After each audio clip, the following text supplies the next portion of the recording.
মুরগির বাচ্চা উৎপাদনকারী প্রতিষ্ঠান ও ডিলারদের সিন্ডিকেটের কাছে জিম্মি প্রান্তিক খামারিরা। বাচ্চার সরবরাহ, খাবার, ওষুধ ও মুরগি বিক্রি সবই করে মধ্যস্বত্বভোগীরা।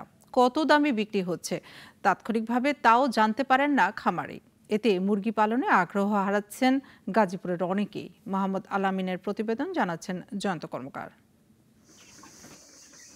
একসময় গাজীপুরকে বলা হতো পোল্ট্রি শিল্পের রাজধানী।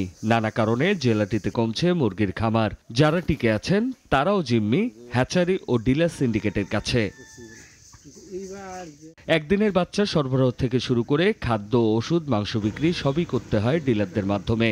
উৎপাদন কমের অজুহাত দেখিয়ে বাচ্চা দিচ্ছে না হ্যাচারিগুলো। আবার কেউ কেউ ডিলারদের সঙ্গে গোপন চুক্তিতে অতিরিক্ত দাম দিয়ে বাচ্চা নিচ্ছেন। এদিকে বাচ্চা না পাওয়ায় ফাঁকা পড়ে আছে অনেক পোল্ট্রি ফার্ম। ফাঁকার কারণ হলো আজকে 1 মাস ধরে আমরা বাচ্চা পাইতেছি না। সাথে সাথে বাচ্চা পাইতাম, তাহলে মনে করেন এই যে ঈদের বাজারটা ধরতে পারতাম। খামারিরা বলছেন সরকার নির্ধারিত মূল্যে বাচ্চা পাওয়া যায় না। খাবারের দামও অনেক বেশি, কিন্তু মুরগি বিক্রির সময় ন্যায্য দাম পাওয়া যায় না। যখন বাচ্চা বিক্রি হয় হিসাব করার জন্য যায়, তখন হয়তো 5,000 টাকা হইলে 20,000 টাকা লস, নাইলে 5,000 টাকা লাভ। সারা মাস খাটিয়া করি, পরিশ্রম করি, কিন্তু লাভ করে ডিলাররা। বাচ্চা, খাবার, ওষুধ সহ প্রয়োজনীয় প্রায় সবই উৎপাদন করছে কর্পোরেট কোম্পানিগুলো। পাশাপাশি খামারিদের সঙ্গে চুক্তিতে জড়িত অধিকাংশ কোম্পানি। এই সিন্ডিকেটের কারণে সাধারণ খামারিদের টিকে থাকাই দায়। 80 টাকা, 75 টাকা, 70 টাকা তাদেরকে কিনতেই হয়, নাহলে কিছু করার নেই।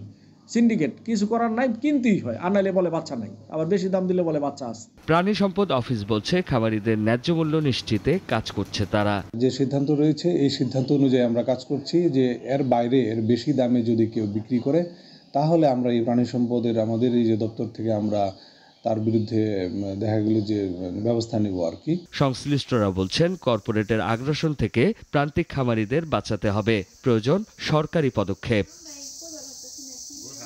জয়ন্ত কর্মকার, নাগরিক। একমাত্র ওয়ালটন এসি দিচ্ছে 1 বছরের রিপ্লেসমেন্ট গ্যারান্টি এবং কম্প্রেসারের 10 বছরের গ্যারান্টি।